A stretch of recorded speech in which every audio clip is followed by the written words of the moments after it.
నమస్తే ఫ్రెండ్స్. ఎంత హ్యాపీగా ఉందో ఇది షేర్ చేయడానికి. చక్కగా మొక్కలు వస్తున్నాయి చిన్ని చిన్నిగా. Unconditional love.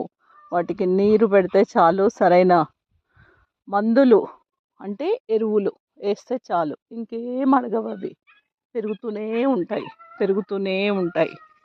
అది మనము ఆ పనిని ఎక్స్పీరియన్స్ అయినప్పుడు ఆ జాయే వేరు ఫ్రెండ్స్. అసలు మనకి ఏం కావాలి జీవితంలో? సంతోషం. అది ఎక్కడి నుంచి వస్తుంది?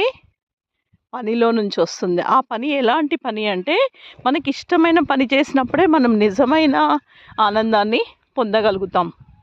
సొసైటీలో వాళ్ళు ఏదో చేస్తున్నారు, వీళ్ళు ఏదో చేస్తున్నారు కాదు. మనకి ఏం కావాలి అన్నది మనమే నిర్ణయించుకోవాలి.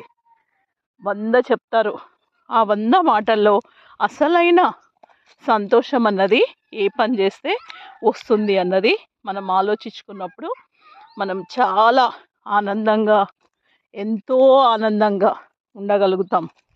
మొక్క కంకులు చూడండి ఎంత బ్యూటిఫుల్గా వచ్చినాయో, చిన్న చిన్న మొక్కలు. ఇవి ఒక్క విత్తనము మనకి ఎన్నో మొక్కల్ని ఇస్తుంది. ఇవన్నీ కూరగాయ విత్తనాలు వేసాను, రైజ్డ్ బెడ్స్ వేసి చక్కగా ఇప్పుడిప్పుడే వస్తున్నాయి.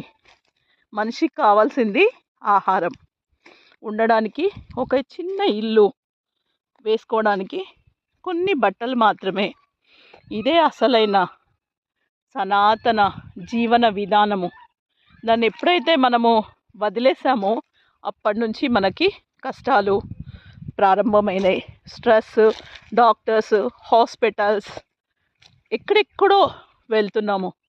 క్యాన్సర్ హాస్పిటల్స్, క్యాన్సర్ ట్రైన్స్ కూడా. అయినా ఇంకా మనము ఆ పనులు వదిలిపెట్టకుండా అదే జీవితం అనుకుంటున్నాము చూడండి. అది కాదు.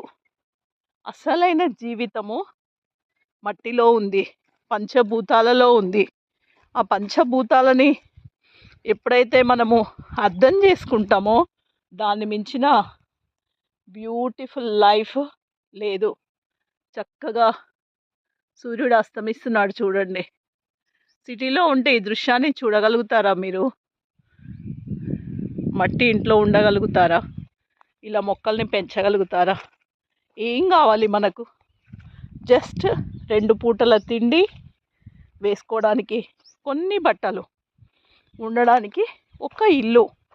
దానికి 30 ఏళ్ళు లోన్లు కడతారు ఇల్లు కొనుక్కొని. అవసరమా చెప్పండి?